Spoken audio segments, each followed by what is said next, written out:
A continuación, Noticiero Telesucesos. Clasificación A. Apto para todo público. Un noticiero pensado para usted porque se lo merece.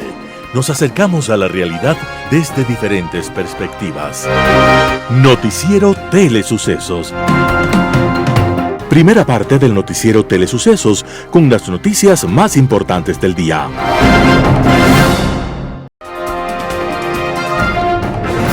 Un día como hoy. Alguien decía que las tradiciones de las generaciones muertas oprimen el cerebro de los vivos como una pesadilla. Y esto se cumplió de manera exacta en el no lejano año de 1949, cuando todo el mundo imaginaba que la cacería de brujas era asunto de siglos anteriores. De repente la locura resucitó en los Estados Unidos. El director de orquesta de aquella danza macabra se llamó Joseph McCarthy, un oscuro senador que empezó a ver brujas y comunistas y enemigos de los Estados Unidos en todas partes. Sus primeras víctimas fueron los pacifistas, artistas e intelectuales, y luego siguieron los sospechosos y más tarde los sospechosos de ser sospechosos. No se reconoció ni siquiera la nacionalidad de los ciudadanos de los Estados Unidos. Hubo hombres que habían llegado a los Estados Unidos recién nacidos y que cuando mayores fueron a la guerra a defender a Norteamérica. Pero cuando terminó la guerra, algunos de ellos advirtieron acerca del peligro de las bombas atómicas. Eso fue suficiente para que fueran expulsados a sus lejanas naciones de origen, separados de sus familias, sin dinero, sin hablar el idioma, sin conocer la cultura. El senador McCarthy, que había iniciado aquella pesadilla, finalmente terminó víctima de su invento cuando arremetió contra el ejército de los Estados Unidos, al que acusó de corrupto e infiltrado por el comunismo. Y aquello fue demasiado. El Senado de los Estados Unidos lo destituyó un día como hoy, 2 de diciembre de 1954, y se cumplió el viejo proverbio de que los gigantes con pies de barro terminan colapsando. Las principales noticias del día. Titulares. La Asamblea envía al registro oficial el archivo de la Ley de Lavado de Activos. El gobierno autoriza a empresa privada de importación de gas natural. Este 2 de diciembre inicia la capacitación a miembros de las juntas de las elecciones 2025. En el segmento de opinión, Atamaint y su combo deben irse a su casa. En política internacional, energías. Los editoriales serán de Roberto Aguilar. Pavel no da un palo al agua. Noticias del día. La Asamblea envía al registro oficial el archivo de la Ley de Lavado de Activos. En el quinto suplemento del registro oficial número 693, con fecha 28 de noviembre del 2024, fue publicada la resolución de la Asamblea Nacional, aprobada con 84 votos, donde se negó y archivó el proyecto urgente para la mejora recaudatoria a través del combate al lavado de activos. Y el secretario de la Asamblea Nacional, Alejandro Muñoz, explicó que la resolución del Pleno del Legislativo con el archivo de la ley urgente ya fue enviada al presidente Daniel Noboa para su conocimiento y una copia fue enviada al registro oficial que el 28 de noviembre del 2024 publicó la resolución denegativa y archivo del proyecto de ley. Además, indicó que si el mandatario insiste en publicar o promulgar una ley que ha sido expresamente negada y archivada en procedimiento ordinario, como manda la Constitución por la Asamblea, sería un acto de facto dictatorial y un delito. Esta respuesta llega luego de que el ministro de Gobierno, José de la Gasca, dijera en una entrevista que el proyecto de ley archivado entrará en vigencia por el Ministerio de la Ley. A decir del secretario de la Asamblea, esto ya no será posible. Únicamente un proyecto pasará por el Ministerio de la Ley si no existiera un pronunciamiento de la Asamblea en los 30 días y si el proyecto no hubiera sido negado, archivado o aprobado. En este caso se han cumplido las dos condiciones para la conclusión del trámite: un pronunciamiento del Pleno y la negativa y el archivo del proyecto debidamente publicado. El gobierno autoriza a empresa privada importación de gas natural. El gobierno de Daniel Noboa autorizó a la compañía Sicar Infraestructura SAS la importación de 7.300 millones de pies cúbicos anuales de gas natural licuado para el sector industrial en medio de la crisis energética que soporta Ecuador. Con un acuerdo ministerial, esta autorización tiene 5 años de validez, así lo informó el Ministerio de Energía y Minas en un comunicado. La iniciativa se desarrolla mediante el uso de transporte especializado desde el Perú, con un volumen aproximado de 1.691 millones de pies cúbicos de gas natural licuado. El volumen será autorizado y registrado en la Agencia de Regulación y Control de Hidrocarburos, cumpliendo con los más altos estándares de calidad y seguridad, en concordancia con la normativa legal vigente. Así lo aseguró el Ministerio. Según el viceministro de Hidrocarburos, Guillermo Ferreira Oliveira, la importación de gas natural en sus diferentes estados es clave para reducir la dependencia de combustibles fósiles tradicionales, fomentar la inversión privada y avanzar hacia un modelo energético más eficiente y responsable con el medio ambiente. Los 7.300 millones de pies cúbicos anuales equivalen a 20 millones de pies cúbicos al día. Lo anterior permitiría duplicar la oferta actual de gas natural en Ecuador, que es de 19 millones de pies cúbicos al día y que ahora se cubre con producción propia en el campo Amistad, en el Golfo de Guayaquil. Este 2 de diciembre inicia la capacitación a miembros de las juntas de las elecciones 2025. El Consejo Nacional Electoral CNE definió 287.534 miembros de las juntas receptoras del voto para las elecciones 2025. La notificación a las personas definidas empezó el 18 de noviembre del 2024 y este 2 de diciembre se iniciarán las capacitaciones obligatorias. Del total de las personas designadas para las juntas, 284.319 corresponden a quienes están en Ecuador y 3.215 en el exterior. Las capacitaciones son un paso obligatorio para los miembros de las juntas receptoras del voto. Estas son presenciales. Las formaciones a los miembros de las juntas receptoras del voto se extenderán hasta el 9 de febrero, cuando se desarrollarán las votaciones generales. La capacitación se centrará en contenidos para la instalación de la junta, la votación como tal, el escrutinio y el embalaje y retorno del material electoral. La primera fase comprende la llegada de los integrantes, así como recibir y abrir el paquete electoral. Se suma la tarea de ordenar y firmar las actas de instalación. Durante el sufragio, los participantes deberán verificar las firmas y entregar el certificado de votación. En la etapa de escrutinio habrá la presencia de observadores políticos. Los miembros de las juntas deberán verificar que el número de papeletas coincida con el número de firmas en el padrón electoral. También aprenderán cómo enviar los resultados a través de un escáner al sistema del CNE desde el Centro de Digitalización de Actas. El último paso es la colocación de las papeletas en sobres para el retorno al Centro de Procesamiento Electoral. Entrevista del día. En Radio Sucesos estuvo Ramiro García, abogado especialista en Derecho Penal. Habló del fracaso del concurso para seleccionar jueces. Escuchemos lo que opina. Sí, en efecto, este es el segundo concurso que fracasa. Y creo que debemos entenderlo así, como un fracaso de la Administración de Justicia, que en 2 años no ha podido llevar adelante un concurso que debería ser de lo más sencillo para designar 13 jueces de Corte Nacional de Justicia. Mientras tanto, como tú has señalado adecuadamente, tenemos una Corte Nacional de Justicia que no termina de configurarse ni de constituirse adecuadamente conforme a la ley, y perdemos todos como país. Es una pena que no se haya podido subsanar errores en este segundo concurso, porque en el primero, bueno, se podría entender que porque se anuló completamente, con Wilman Terán a la cabeza del Consejo de la Judicatura, tratando de entregar la Corte Nacional de Justicia a la criminalidad organizada, pues se entiende que se haya echado abajo ese concurso.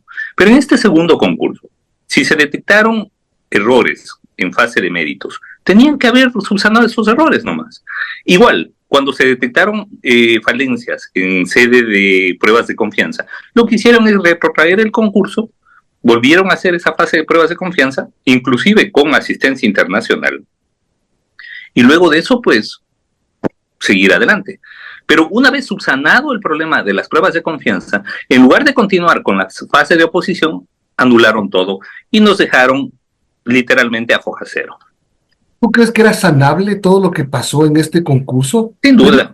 Primero el tema de métricas. Ok, se retrotrae el concurso a la fase de pruebas de confianza. Pero luego, lo que pasa en la fase de méritos con varios candidatos que han recibido un puntaje mucho más alto del que tenían que tener, te da a pensar que el proceso está viciado. Revisen los temas puntuales y ya está. O sea, revisen las calificaciones puntuales, ajusten las calificaciones y ya está. Pero que no puedan hacer un concurso para elegir 13 jueces. O sea, realmente es una muestra de ineptitud inaceptable, que nosotros como país no podemos de ninguna manera aplaudir. Pero hay sospechas de corrupción. Denunciaba el presidente de la Judicatura, del Consejo de la Judicatura el otro día, que se detectó incluso que alguien quería violar la seguridad del sistema del Consejo de la Judicatura, intentando entrar al drive donde se almacenan todos los datos. A ver, si tú haces un concurso pequeño, porque además es un concurso para nombrar 13 jueces, o sea, no estamos hablando del otro concurso. Imagínate, si no pueden sacar para 13 jueces, ¿qué vamos a esperar? Que haya una renovación adecuada de la administración de justicia en el país, donde tienen que elegir miles. Si tú haces un concurso pequeño para elegir 13 jueces, la forma adecuada es establecer todo públicamente. Entonces, si tú haces una calificación pública y todo está a conocimiento del público, ahí no puedes cambiar las calificaciones. O sea, si Ramiro García sacó, por decir algo, 15 sobre 20 y todo el mundo ha visto que Ramiro García sacó 15 sobre 20, Ramiro García no puede aparecer con 19 sobre 20 al día siguiente. Entonces, el problema es la opacidad con la que manejan. El problema es lo complicado que hacen a cada uno de estos concursos. El problema es la mediocridad con la que se diseñan los reglamentos para la realización de estos concursos.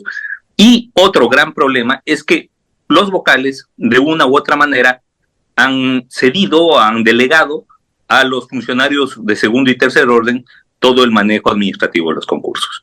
Entonces, así no se puede.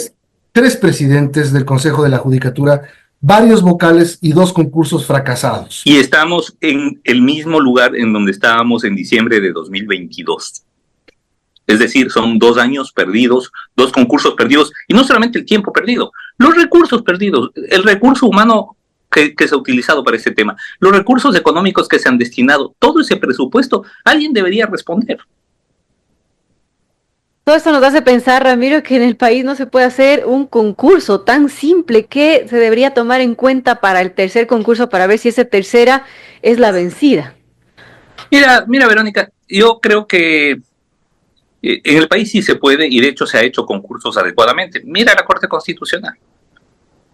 Es hoy por hoy el único espacio de credibilidad que tenemos, la Corte Constitucional, y como parte de la comisión de selección de la Corte Constitucional en 2018, te puedo decir que sí se puede hacer un concurso adecuadamente, con normas sencillas, claras, pero sobre todo públicas, que todo se publicite, y con eso nos evitamos justamente los cambios, nos evitamos las metidas de mano que quieren hackear, que quieren piratear el sistema. ¿Hackear el sistema para qué? Para cambiar calificaciones que la mayoría de gente no conoce. Nosotros, en cambio, lo que hacíamos era publicar todo, ¿ok? Cosa que todo el mundo sabía quién había sacado qué nota. Punto. Y podíamos pasar de una fase a otra sin mayor sobresalto. Y tú ves que de una u otra manera ha sido el proceso de selección de jueces que ha sido percibido con mayor, digamos, que tiene mayor percepción positiva en las últimas décadas. Napoleón Santamaría, analista económico en Radio Sucesos, habló sobre la reducción del impuesto a la salida de divisas. Vamos con la nota. Siempre temas coyunturales, nada estructural, nada, una planificación global de la nación, cómo sacar el país adelante, etcétera. Y sobre todo con esa asamblea que ya vio usted que antier la asamblea se convirtió en la caja de archivo de los proyectos. Yo no sé si es que es un desaire al presidente de turno, pero sí es una ofensa a los ciudadanos que la asamblea no tenga esa capacidad de sentarse, dialogar, debatir, opinar, aportar. Es decir, para eso les recuerdo a los asambleístas que al Ecuador, a los ecuatorianos nos cuestan $52 millones, ¿no? Nosotros pagamos sus propias organizaciones. No se compadece que cojan y archiven todos los proyectos que llegaron. Eso respecto del anterior. Ahora, respecto del ICD, ¿qué pasó históricamente? Que recordemos la historia para no volver a cometer error. En el 2011, el correísmo manda una ley que se llama Ley de Fomento Ambiental, ¿sí? Incorporando pues, lo que ustedes, que el ISD sea crédito tributario, de tal manera que subía el 5%, pero no había ningún efecto. Le decían a muchos importadores, pague el ISD, pero compénsese. ¿Con qué se compensa? Con el impuesto a la renta. Entonces, costo cero, punto. Solo en el histórico. Y entonces, cuando mandamos la reforma, mandamos muchas cartas a la presidencia diciéndole, no mande esa reforma, porque usted no puede confundir una ley ambiental, como la que decía que era, con tributos. Bueno, pasaron 10 años, Verónica, después, y en el 2021 la Corte Constitucional declara la inconstitucionalidad de esa ley. 10 años. Dice, no, todo lo que hicieron el correísmo, claro, otra asamblea, solo que eran unos levantamanos, quedó sin efecto. Y la Corte razona y dice, si es que yo elimino todas las normas, voy a provocar un caos en este país. Y dice, le doy efecto diferido del 22, 23 y 24 para que en enero del 2025 se pierda este crédito tributario. Se siga pagando el ISD, pero ya no hay crédito tributario. Al señor Lazo, personalmente, le mandamos varias cartas diciéndole, cuidado, se viene al 24 esto. En todas las reformas que hizo Lazo, incorpore algo para que esto no pase. Bueno, no ha pasado el tema y ahora estamos en esta coyuntura. Después de esta irresponsable administración, desde el correísmo 2011, la más irresponsable de todas, hasta el día de hoy. ¿Qué pasa entonces, Nicolás? Y en enero del 2025, los importadores de un conjunto de partidas, para no entrar en ese detalle, casi 700 partidas, 350 cero al valor y otro tanto con al valor, todas esas van a seguir pagando ICD, pero ya no es crédito tributario que se compensaban con su impuesto a la renta. Punto. Frente a esta historia, el presidente dice, va a ser durísimo este efecto, porque claro, va a provocar, ojo con eso, puede provocar un incremento de precios y por lo tanto puede encarecer el costo de la vida y generar algo de inflación. Algo, tampoco no mucho, pero algo. Y entonces el presidente sugiere y dice, vean, voy a bajar enero, febrero, marzo al 0 para que se alivian el costo y desde abril les dejo al 2.50. Va a haber un golpe, pero sí va a haber, pero esta es la historia desde el 2011. Ahora, lo que yo le digo, Verónica, es, segunda reflexión es, mire usted que muchos empresarios, tiempos atrás, importadores me refiero, subieron los precios bajo el argumento de que había el ICD. Y esto es público y notorio. Cojamos algunas declaraciones de muchos importadores que decían, es que subió el ICD, voy a subir el precio. Sí, pero se olvidaron comentarle a los ciudadanos que ese ICD que pagaban, en muchos casos, no en todos, era crédito tributario que se comenzaba con impuestos y por lo tanto no había costo. Propuesta. Y me parece que lo que hace el presidente es bien. Yo más bien le sugiero al presidente que baje al 0 para que esto no se cause mayor trauma en la economía, vista que la economía está golpeada, pero que revise quiénes, cuando se subió el ICD, subieron los precios. Si hay un importador que subió los precios sobre pretexto de la subida del ICD, cuando subió del 2 al 5, que fue en el 2011, entonces a esa persona no le dé crédito tributario ni le dé rebaja porque él ya se compensó en los precios, mi querida Verónica, ¿sí? Y por el contrario, los que lograron sostener, entonces, que tengan este beneficio. Bueno, eso sería complejo, ¿no?, de aplicar, Napoleón.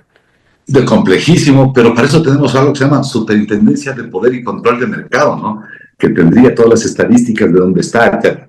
Pero más allá de eso, mi querida Verónica, bueno, veámoslo en conjunto al país. Al conjunto del país es que, si es que la medida viene de enero, febrero, marzo con 0 y en abril del 2.5. Y por lo tanto, ya ve usted que muchas cámaras dicen, no, pero no me sirve de nada porque en abril vuelvo al 2.5 y sin crédito. Entonces, hagamos otra cosa mucho más potente e inteligente. Bájenle al 0, que no paguen ISD, siempre y cuando tengan una presión fiscal de impuesto a la renta mínima. En Impacto Informativo, Pablo Encalada, experto legal y abogado en libre ejercicio, opina acerca del caso Metástasis. Escuchemos lo que dice. Un caso emblemático de la Fiscalía General del Estado y uno de los casos más importantes que ha habido en nuestro sistema de justicia, creo yo, comparado con casos de sobornos. Creo que son los dos casos más relevantes que hemos tenido en el país por todo, ¿no? Por lo que revelaron esos casos y por las consecuencias políticas que estos han tenido. Entonces, Caso Metástasis nos demuestra algo que ya se conocía en el medio, que era estas acciones, como veíamos hace unos años, usted recordará, de estas acciones constitucionales tramposas, como recuperaban la libertad líderes criminales, políticos, recuperaban bienes los narcotraficantes, y todos éramos sorprendidos viendo cómo en los cantones recónditos del país se daban decisiones totalmente contrarias a derecho. Entonces todos estábamos, digamos, asustados frente a esto. Y lo que hizo la Fiscalía es, claro, a partir de un hallazgo, de una fortuna quizás, encontrarse con el teléfono de Norero, claro, es encontrar el camino para poder dar con estas personas que realmente estaban comprando la justicia. Al final es una relación entre el crimen organizado y el sistema de justicia, a través de abogados en libre ejercicio que estaban facilitando estas acciones corruptas. Entonces, digo, esto fue en un principio algo muy doloroso que se haya encontrado incluso en la más alta corte de nuestro país, Corte Nacional, doloroso saber que habían jueces nacionales involucrados en esto, pero al final también termina siendo también una buena noticia, porque dentro del mismo sistema de justicia se está depurando, es decir, son acciones del propio sistema de justicia, de la Fiscalía, que está acusando, hoy tiene una sentencia, y los jueces, en este caso, otros jueces de Corte Nacional, quienes están juzgando a sus ex compañeros o enviando a investigar a otros que han sido mencionados en este caso. Es decir, que no todo está podrido en la justicia. No, de hecho no. Lo que pasa es que finalmente la justicia, el sistema de justicia, es parte de nuestra sociedad, y nuestra sociedad es una sociedad en donde hay muchos niveles de corrupción. Claro. Entonces, claro, no podemos decir todo el Ecuador es corrupto, toda la justicia es corrupta, no, pero al ser una parte de nuestra estructura de poder, la justicia ejerce un poder importante, ahí tenemos muchos casos de corrupción, pero no, eso no significa que todo el sistema esté podrido, porque ahí hay muy, muy buenos funcionarios, gente de carrera, gente comprometida, gente con ideales, pero claro, el problema es que lamentablemente hoy se dio en el órgano de justicia de máxima instancia.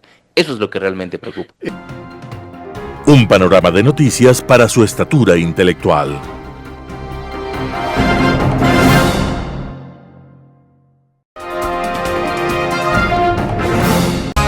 Poder Ciudadano, con el doctor Patricio Quijón. Diana Atamaint y su combo deberían estar en su casa.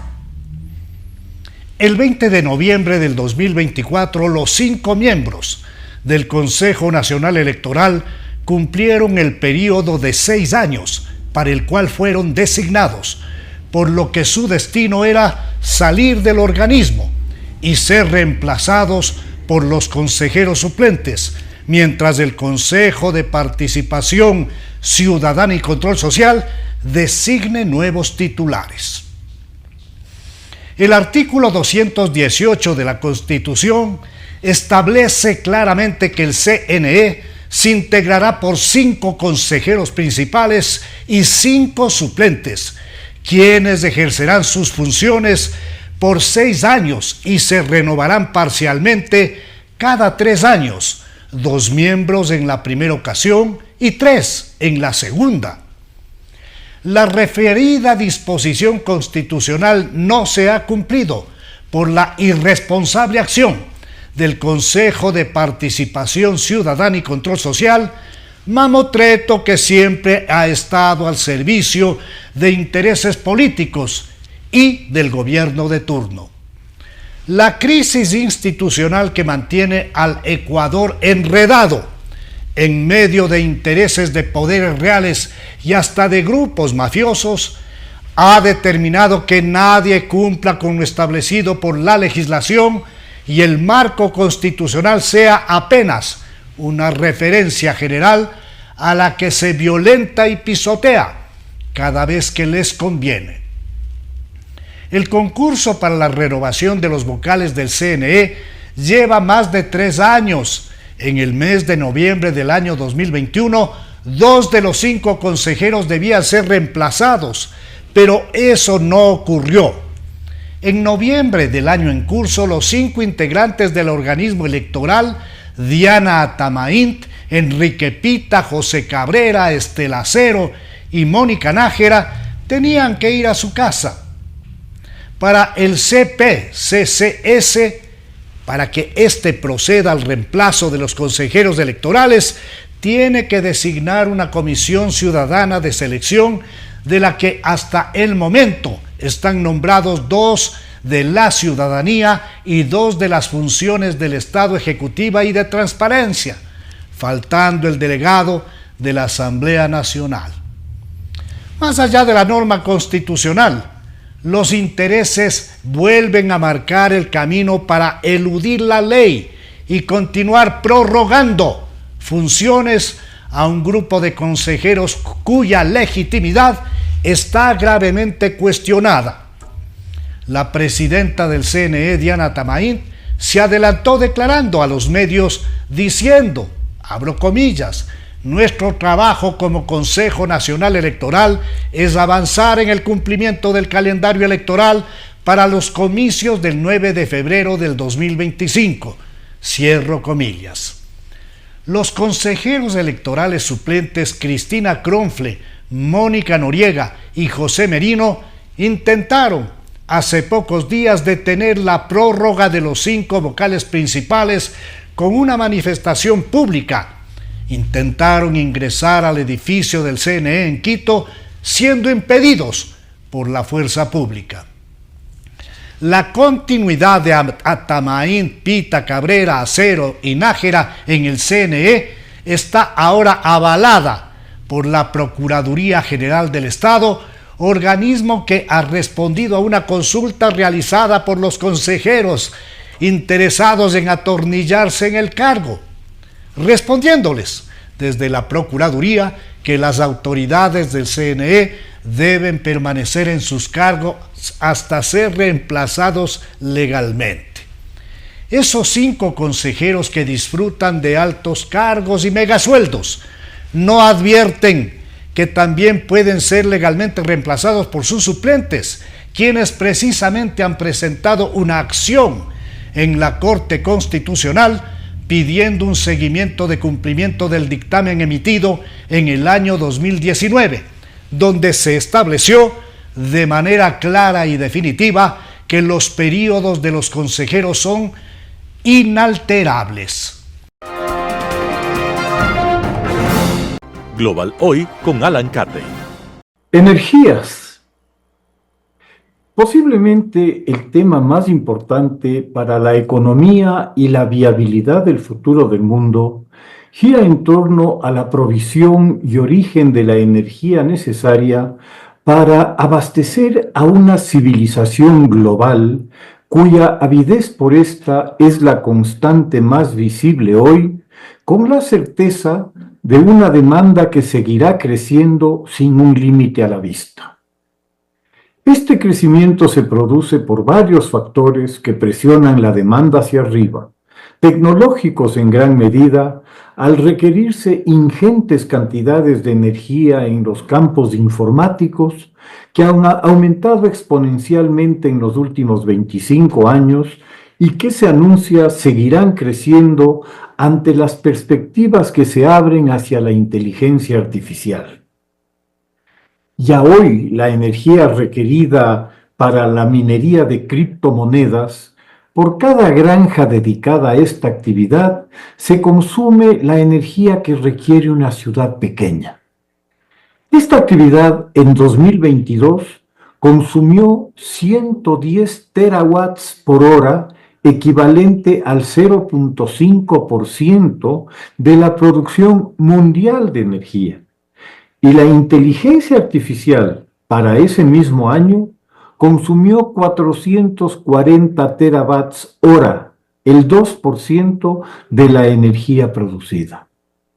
Y la inteligencia artificial está apenas en su infancia, con lo que resulta fácil imaginar la presión que a futuro se experimentará para cubrir esta demanda. Para tener una idea de las necesidades de la inteligencia artificial, una consulta de ChatGPT, la más simple, demanda 2.9 vatios hora, y con el casi universal acceso a Internet que tiene la población mundial, hoy de 8.000 millones, esta situación fácilmente puede salirse de control con las consiguientes afectaciones a necesidades fundamentales, no ya de quienes minan para su beneficio económico o de los propietarios de las principales empresas tecnológicas de informática, sino del servicio eléctrico básico para la iluminación, los electrodomésticos del hogar, los sistemas de transporte eléctrico masivos, ahora incluso privados, en fin, toda la red eléctrica que mueve al mundo hoy. Obviamente, la presión demográfica es otro factor de incidencia para el crecimiento de la demanda, no solo por el simple número, sino por las exigencias de calidad de vida que esta población demanda, desde servicios básicos a otras necesidades de entretenimiento, de ocio, comerciales, industriales, espectáculos artísticos, deportivos, etc. Las dinámicas del mercado, por su naturaleza, presionan en lo psicológico al público para demandar cada vez más bienes y servicios, con lo que la energía necesaria seguirá creciendo por esta causa. Y esto lo seguirá siendo hasta avanzado el tercer cuarto de este siglo, cuando se estima que se alcanzará una meseta demográfica tras 2 siglos en los que la población pasó de menos de 1.000 a los 8.000 millones que poblamos la Tierra hoy. 200 años, pensémoslo, representan el 2% del tiempo que hemos vivido como sociedades sedentarias en el mundo.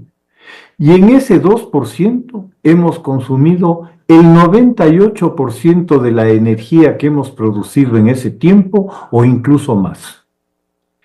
La revolución industrial que arranca en 1750 más o menos, lo hace desarrollando maquinaria que reemplaza el trabajo físico humano y animal, para lo que requiere producir energía a partir de madera, que es poco eficiente y costosa, o de minerales, de los que el carbón es el más accesible y económico. Dickens, el gran literato inglés, nos cuenta los trágicos resultados que la quema de carbón produce en el paisaje rural y urbano, pero sobre todo en la salud de quienes debían trabajar en los insalubres entornos de las fábricas, de las locomotoras o las calderas de los buques de vapor. Quienes trabajaban en contacto con el carbón y respiraban durante 12 y 15 horas diarias el polvillo de este, eran pronto víctimas de la tuberculosis u otras afecciones respiratorias que los mataban muy temprano. Ese fue uno de los costos iniciales del incremento de las necesidades energéticas. En el siglo XIX vería a su final la invención del motor de explosión a base del petróleo refinado, más eficiente y compacto para la generación de energía, sea en motores para el transporte, en buques, en ferrocarriles o en generadores eléctricos, pero sobre todo en lo que será la principal industria del siglo XX, la automotriz, con la fabricación masiva de vehículos autónomos, sea para transporte público de personas o mercancías, o del auto particular de uso personal y familiar. Tanto el carbón como el petróleo son unos combustibles fósiles que se encuentran en la naturaleza y que al combustionarse generan residuos contaminantes de la atmósfera y del entorno urbano y rural, en forma de hollín, de grasas y de azufre, todos perjudiciales para la población y la naturaleza.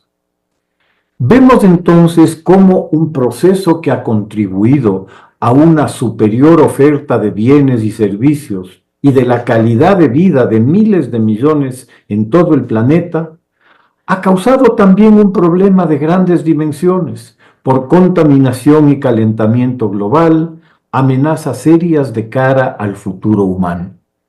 Estando identificada la amenaza, lo está también la oportunidad que se presenta.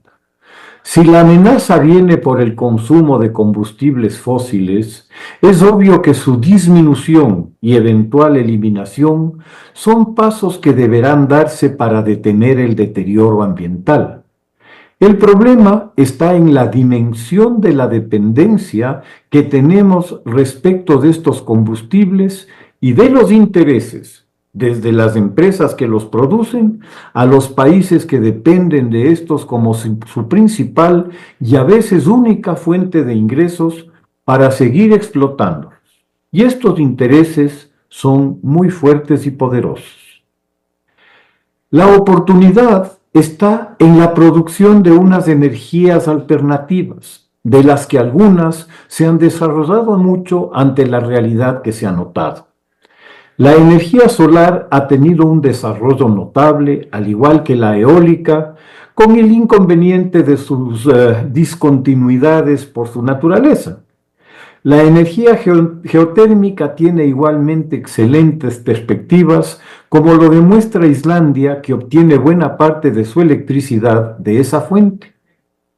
Esta larga reflexión me lleva a preguntarme, en medio de tantos apagones costosísimos y muy molestos, ¿cómo es posible que en este país, que tiene, por estar sobre el ecuador terrestre, posiblemente la más alta tasa de luminosidad del mundo, con una cordillera que lo cruza de sur a norte, en la que lo que más abunda son volcanes y aguas termales, y que por la misma orografía tiene permanentes vientos por la inversión térmica natural de montaña a las tierras bajas, deba sufrir esta situación de crisis eléctrica tan perjudicial?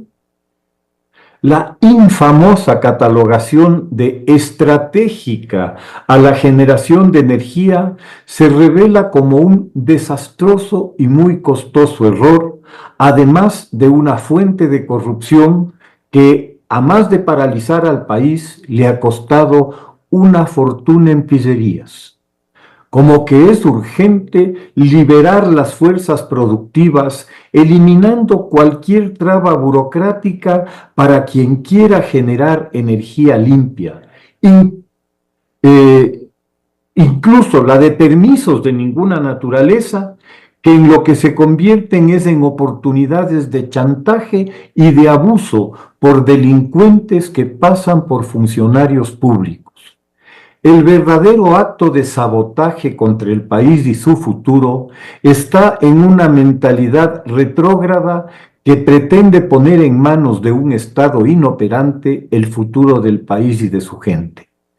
Somos mendigos en medio de las ventajas que la naturaleza nos brinda, como tan bien observara Humboldt hace 220 años. Basta de trabas, permisos, autorizaciones y trámites, y de que incompetentes o inescrupulosos sean los encargados de decidir nada. Basta de que el apagón mental burocrático detenga el progreso y la solución real del problema. Muchas gracias. Editorial. Pavel no da un palo al agua. Roberto Aguilar, El Expreso. 95 barrios de Quito se quedaron sin agua potable durante varias horas en estos días. El alcalde Pavel Muñoz lo llamó y puso su mejor cara de sociólogo racionamiento preventivo. De payasadas solemnes como esa viven y medran políticos como él, que serían un fracaso si nomás tuvieran que rendir cuentas a un pueblo un ápice mejor instruido, con un sistema de educación más competente en el área del lenguaje. Porque vamos a ver, ¿para prevenir qué exactamente sirve el tal racionamiento preventivo? Pues para prevenir los racionamientos, ¿qué otra cosa va a ser? Y ese es el gran aporte a la ciencia de la administración pública de este señor, que ha logrado hacerse pasar por académico, lo que sea que eso signifique, no más por inventarse expresiones retorcidas y disque técnicas. La mejor manera de prevenir los cortes de agua es cortar el agua, salvo que el motivo del corte de agua sea otro e inconfesable. Porque lo que se sabe en este ecosistema informativo nacional en el que los políticos no informan nada es que hay dos plantas de tratamiento, Pongasí y Pintac, cuyas cotas se encuentran algo más bajas de lo normal y están por equiparse de generadores eléctricos para su bombeo. Más nada. Los técnicos de la empresa de agua potable, consultados por los noticieros, sostienen que hay agua suficiente para proveer a la ciudad por un año entero. Y el concejal Michael Aulestia se teme lo peor, que las razones para el tal racionamiento preventivo sean estrictamente políticas, en cuyo caso lo que se busca prevenir seguramente será otra cosa. Quizás eso explica la suspicacia del Ministerio del Ambiente ante el anuncio del alcalde y el nada académico y completamente fuera de lugar exabrupto del alcalde ante la desconfianza del Ministerio del Ambiente. Básicamente, el Ministerio, órgano rector del agua a escala nacional, da la impresión de que no le cree media palabra al municipio. Anuncia por eso una inspección de los embalses para verificar la veracidad de las proyecciones de racionamiento. Sospechoso nerviosismo del alcalde, se irrita, se retuerce, se descompone. Verifiquen otra cosa, dice fuera de sus casillas. Yo no le voy a permitir al gobierno nacional que quiera hacer aquí una suerte de monitoreo de cómo nosotros estamos tomando medidas preventivas. Extraviada reacción, porque ni Pavel Muñoz es el dueño del agua de Quito, ni el Ministerio del Ambiente tiene que pedirle permiso para cumplir con sus competencias. ¿No le voy a permitir? Le salió el hacendado al sociólogo de izquierdas. Mientras tanto, la ciudad, que lleva meses de estiaje en lo que probablemente sea el verano más prolongado y más seco de su historia reciente, sigue desperdiciando agua a borbotones a razón de 1.3 millones de litros cúbicos diarios, cálculo basado sobre un promedio de consumo de 145 litros por persona por día, cuando los estándares internacionales recomiendan no más de 100. Y a la alcaldía de Pavel Muñoz, que no hace 3 meses autorizó un gasto de $3 millones adicionales a su presupuesto de comunicación para pagar pautaje en medios y producir propaganda que coincida con la campaña electoral que se avecina, no se le ha ocurrido, en todos estos meses de sequía, dirigir al menos parte de esos esfuerzos en una campaña, es así preventiva en sentido verdadero, para incentivar el ahorro de agua entre la población. Hay que ver cuántas explicaciones pendientes lleva acumuladas Pavel Muñoz en este tema. Roberto Aguilar, El Expreso. Noticias internacionales. Se retoman las clases en Valencia tras un mes de la Dana. El sistema de control de la red de metro valenciano quedó completamente destruido por el paso de la Dana, paralizando el funcionamiento de los 7,5 millones de viajes de media que se realizan cada mes. Como alternativa, el Govern ha habilitado hasta 25 líneas de autobús, pero los pasajeros describen su caos diario en el uso de estas soluciones temporales. Pues como una hora o más de una hora, porque viene y ves que está lleno y luego no te queda sitio. Sí, antes me costaba menos. Ahora con el bus, el tráfico y todo eso es otra liada. Metro Valencia espera tener algunas de sus líneas nuevamente en funcionamiento a principios de diciembre, mientras que el gobierno regional ya ha destinado casi 50 millones de euros en reparaciones. En la localidad de Benetúser, los colegios han vuelto a abrir casi un mes después de su cierre y los niños regresaron a clase bajo el aplauso de padres, maestros y soldados. En cambio, en localidades como Alfafar o Catarroja, los colegios aún no han podido reabrir. Algunos cuarteles sí que han reabierto y se han improvisado aulas para acoger a los estudiantes. Muchas escuelas tendrán que ser reconstruidas. De momento, 13 de ellas ya han sido declaradas en estado catastrófico.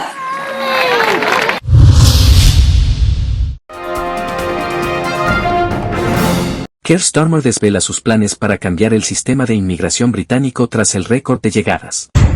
En el Reino Unido, el primer ministro Keir Starmer dice que el gobierno británico reformará el sistema de inmigración tras la publicación de nuevos datos que muestran un máximo histórico de llegadas al país. Las cifras oficiales sitúan la migración neta en más de 900.000 migrantes al año hasta junio de 2023. Starmer culpó de esas cifras al anterior gobierno conservador. Because a failure on this scale isn't just bad luck.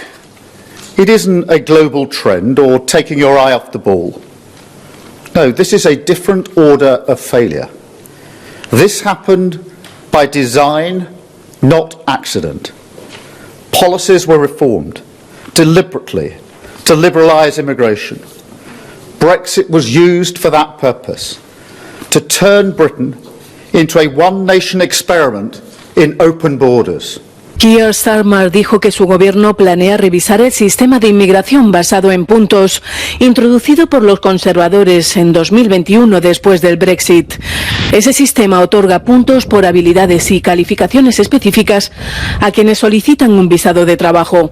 La inmigración es un tema que divide opiniones en el Reino Unido. A muchos votantes les preocupa la presión que ejercen los migrantes sobre los servicios públicos. Sin embargo, y paradójicamente, algunos sectores como el de la sanidad no podrían funcionar sin personal extranjero.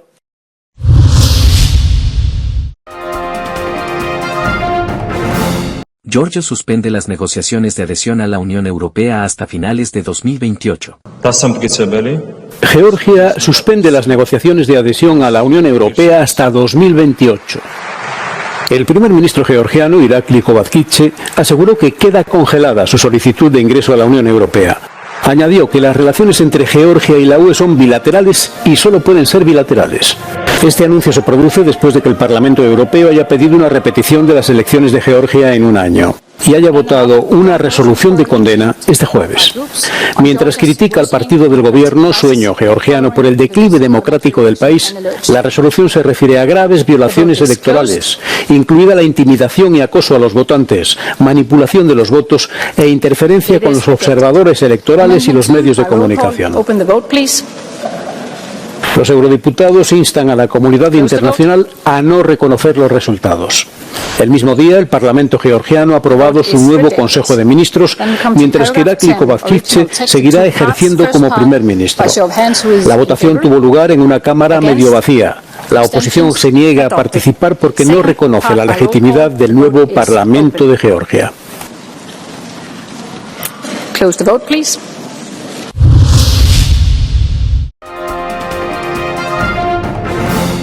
Putin amenaza con atacar Kiev con misiles Oresnik y elogia a Trump. Vladimir Putin se reúne en Kazajistán con representantes de las antiguas naciones soviéticas en una cumbre de seguridad. En rueda de prensa, Putin amenazó con atacar Kiev con los nuevos misiles hipersónicos Oresnik. Putin ha descrito el nuevo misil como un meteorito tan devastador como un arma nuclear que viaja a 10 veces la velocidad del sonido y aseguró que Oresnik puede penetrar en búnkeres subterráneos y liberar docenas de submuniciones. По значительным целям будем применять те средства, которые есть в нашем распоряжении, в том числе, я об этом тоже сказал, не исключаем и использование орешника по военным, по объектам военной промышленности, либо по центрам принятия решения, и в Киеве в том числе. Putin elogió a Donald Trump, calificándole de inteligente y experimentado, y dijo que las recientes decisiones de Joe Biden han puesto trabas a la negociación de un acuerdo de paz. Возможна версия, что действующая администрация хочет создать для будущей дополнительные сложности. Такое тоже возможно. Но насколько я себе представляю, вновь избранного президента, он все-таки человек умный и достаточно уже опытный. Los comentarios de Putin se producen después de que Donald Trump designara el miércoles al general Keith Kellogg como enviado especial a los países en guerra. Посмотрим в ближайшее время. Что касается колебания курса.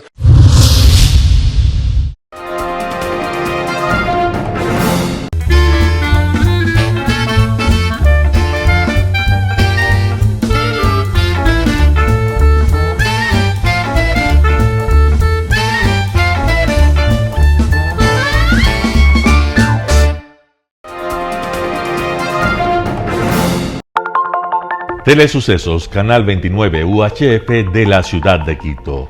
Un canal de televisión abierta, siempre inédito, para una audiencia especial. Somos cultura, educación, salud, opinión calificada, normas de vida. Y todas las tardes, de lunes a viernes, desde nuestros estudios en Arena Telesucesos, escenario propio destinado a promover el deporte. En tiempo real, usted y su familia, en su televisor, desde la comodidad de su hogar, disfrutarán de los partidos, eventos, campeonatos que realizamos diariamente de ecuavóley, básquet, box, lucha libre, cachascán, gimnasia, artes marciales, tenis de mesa, fútbol sala, transmisiones en vivo de los principales partidos de fútbol barrial y colegial. En fin, somos un canal inédito, Inéditos en el deporte. Transmisiones de acción y conocimiento en el deporte. Espacio diario conducido por el arquitecto David López todas las tardes, de lunes a viernes, de 4 a 5 de la tarde. Siempre inéditos y distintos, siempre jóvenes. Personajes jóvenes de generaciones nuevas.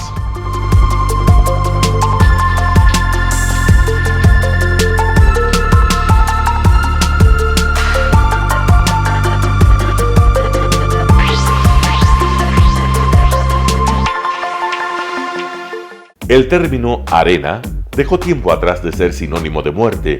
Hoy es un espacio de vida, de desarrollo de una de las actividades básicas del comportamiento humano, el deporte, que quizá, como ninguna, moviliza sentimientos y emociones, elimina como principio la violencia, intereses personales, trampas, desunión e intrigas. El deporte, con sus valores, solo deberá entregar mensajes de bien para mejorar las actuales estructuras sociales y políticas en deterioro en las que vive nuestro país. Hoy entregamos a nuestra audiencia de la ciudad de Quito deportes y en especial a la parroquia de Calderón, uno de los sectores populares de mayor desarrollo de la ciudad, con una población estimada en 1 millón de habitantes que están en contacto diario con el canal 29 UHF, presente con sus instalaciones deportivas en Llano Grande, su centro de gravedad.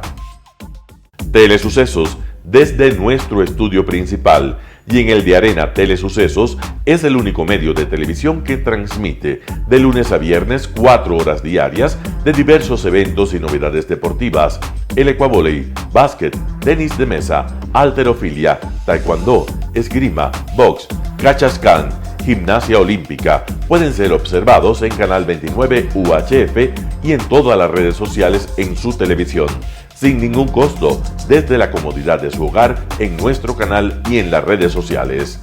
Arena Telesucesos es el escenario en donde el deporte tiene vida. Nuestros invitados y jugadores están en la cancha junto a usted y como nunca antes en la pantalla de su televisor, acercándole a un espectáculo inolvidable de luz, color y fiesta. Por fin usted encuentra el deporte que practica y que nunca es transmitido ni considerado por otros medios de comunicación con la importancia que nosotros le damos. El ecuavóley es el gran protagonista en una cancha con todos los estándares y comodidad para su práctica. Es el único deporte ecuatoriano con partida de nacimiento ecuatoriana. Somos inéditos, nos acercamos al deporte popular de nuestra gente que comparte nuestros esfuerzos. En Arena Telesucesos, aparte del atractivo de los eventos deportivos que transmitimos con nuestra señal a los televisores de su hogar, también entregamos muchos de los valores que encierra el deporte y en especial privilegiamos nuestra identidad nacional en el ecuavóley, jerarquizando su presencia como el deporte con partida de nacimiento en nuestro país. Telesucesos no solo entrega en su programación de deportes un espectáculo, sino que impulsa, privilegia y exige a quienes participan que sean parte de los valores y méritos que el deporte encierra: esfuerzo, superación, perseverancia, respeto, solidaridad, compañerismo, disciplina, puntualidad, sana competencia, honradez en la cancha y fuera de ella. La práctica deportiva siempre generará beneficios positivos para su cuerpo y entregará salud estable, pero refuerza además la identidad personal y premia siempre el éxito conseguido. Estamos entregando a nuestra ciudad con Arena Telesucesos un esfuerzo más de un medio que es fiel a su identidad y que a través de sus contenidos de salud, cultura, opinión calificada y ahora deportes, pretende difundir lo que, aparte del entretenimiento, requiere nuestra gente. Lo hasta ahora realizado está hecho con mucho esfuerzo, pasión y el entusiasmo de nuestra parte, de nuestros empleados, trabajadores y pequeños empresarios que creen en nuestras motivaciones. Hemos dado los primeros pasos para este proyecto que seguiremos haciéndolo gracias a ustedes. ¿Cómo llegar? Nuestras instalaciones se encuentran en el norte de la ciudad, en un sector de gran crecimiento y desarrollo urbano al que se accede a través de la vía E35, más conocida como la Avenida Panamericana Norte. Desde el centro comercial El Portal, a 2 kilómetros a la derecha, se encuentra la calle García Moreno, antiguo camino a Llano Grande, una arteria en la que se desarrollan dinámicos comercios.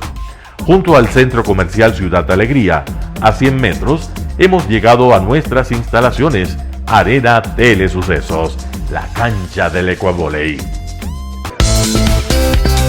Telesucesos, siempre inédito, nuestro canal online a la vanguardia tecnológica, 24 horas de programación continua a través de Internet. Telesucesos Internacional. En el Ecuador y en el mundo, Telesucesos Internacional. ¿Cómo lo sintoniza? Ingresando a www.telesucesos.net. Telesucesos Internacional. Telesucesos, el canal de televisión siempre inédito. El noticiero Telesucesos es retransmitido de lunes a viernes a las 7 horas por Radio Planeta Sur 106.1 FM de la ciudad de Loja. Noticiero Telesucesos.